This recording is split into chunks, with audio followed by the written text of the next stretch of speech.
اعوذ باللہ من الشیطان اللعین الرجیم بسم اللہ الرحمن الرحیم قال اللہ سبحانہ وتعالی فی القرآن الکریم بسم اللہ الرحمن الرحیم قل لا اسألکم علیہ اجرا الا المؤدة فی القربہ۔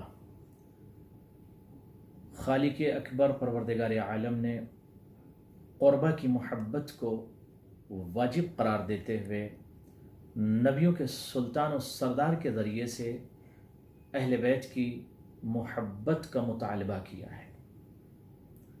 عشق اہل بیت، محبت اہل بیت، قربہ کی محبت آپشنل نہیں ہے، اختیاری نہیں ہے، ہر فرد پر، ہر شخص پر واجب ہے کہ وہ محبت اہل بیت اپنے دل میں رکھے۔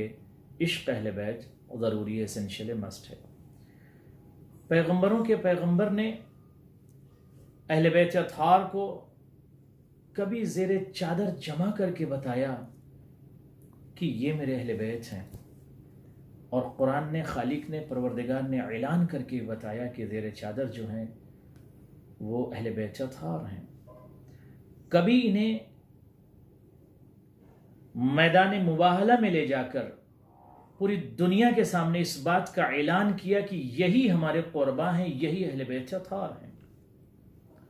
عظمت زہرا سلام اللہ علیہا کو بیان کرتے ہوئے نبیوں کے سلطان و سردار نے ہمیشہ، صرف ایک مرتبہ نہیں، ہمیشہ، جوانوں من، بزرگوں من غور کیجیے گا، ہمیشہ پیغمبروں کا پیغمبر سلطان انبیاء ہمیشہ اٹھ کر کھڑے ہو کر احترام کرتے تھے۔ کس کا؟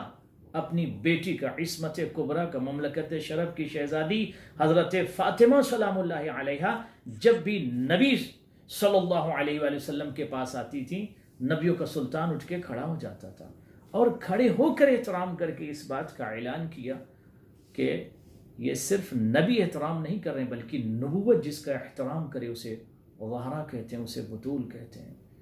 اللہ اکبر۔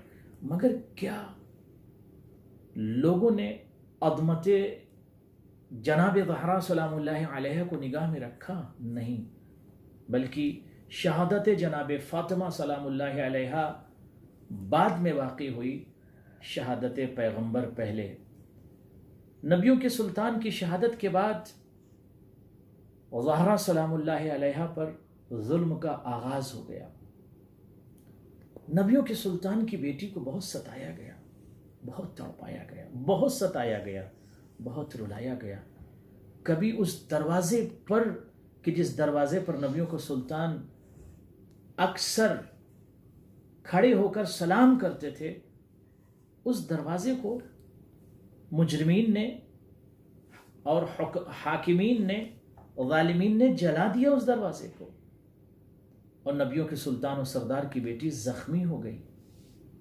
اتنا ستایا ہے کہ نبیوں کے سردار کی بیٹی جب تک زندہ رہی اپنے بابا کے شہادت کے بعد یہی مرثیہ پڑھتی تھی، صبت علی مصائب لو انہا، صبت علی الایام سرنا لیالی، بابا بابا آپ کے جانے کے بعد مجھ پر اتنی مصیبتیں، مصائب ڈھائے گئے کہ اگر یہ مصائب دن کے اجالے پر پڑتے بابا تو دن کے اجالے رات کی تاریکی میں بدل جاتے بابا۔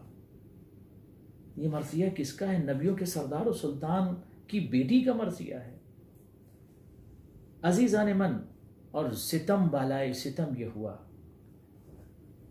کہ 8 شوال کو شہادت کے بعد، 8 شوال یہ جو تاریخ جسے ہم یوم غم کہتے ہیں، 8 شوال کو سعودی حکومت نے کیا کیا؟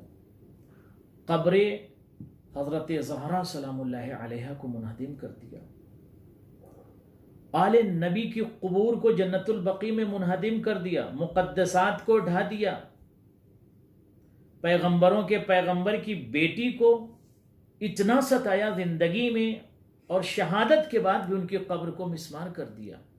دنیا کے تمام لوگوں سے میری گزارش ہے کہ ایتھیکل طریقے سے میں یہ اپیل کر رہا ہوں تمام جوانوں سے، بلا تفریق مذہب و ملت و دھرم، میں یہ گزارش کر رہا ہوں کہ جس انسان کے قلب میں، حیات میں، شعبہ حیات میں ذرا سی بھی انسانیت ہے، وہ سعودی حکومت سے مطالبہ کرے کہ جناب زہرا سلام اللہ علیہ اور ائمۃ الاطہار کی قبور کو جو جنت البقیع میں منہدم کر دیا گیا ہے اس کی تعمیر ہونی چاہیے۔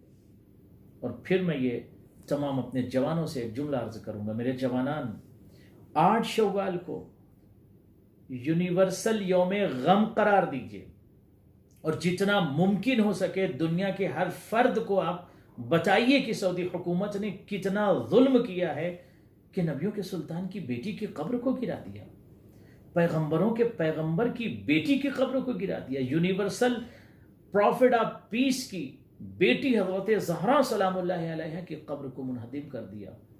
آپ کی آواز دبے گی نہیں، بلکہ آپ کی آواز حکمرانوں کے کانوں سے ٹکرائے گی، اور انشاءاللہ تخت و تاج ہلیں گے، اور حکومتیں ختم ہو جاتی ہیں، اور حکومت کا خاتمہ ہوتا ہے، ظالم حکومتیں جہاں بھی ہوں ان کا خاتمہ ہوتا ہے۔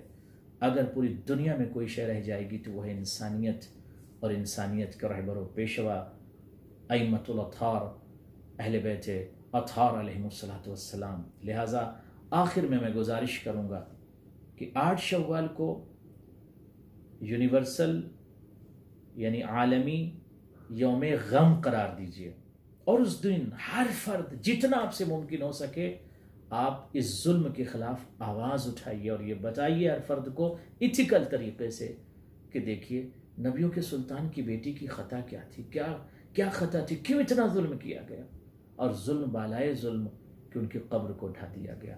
لہٰذا انشاءاللہ ہم امید قوی کرتے ہیں کہ وہ دن قریب ہے کہ جب جنت البقیع میں منہدم شدہ قبور کی تعمیر کا سلسلہ جاری ہوگا۔ والسلام علیکم ورحمۃ اللہ وبرکاتہ۔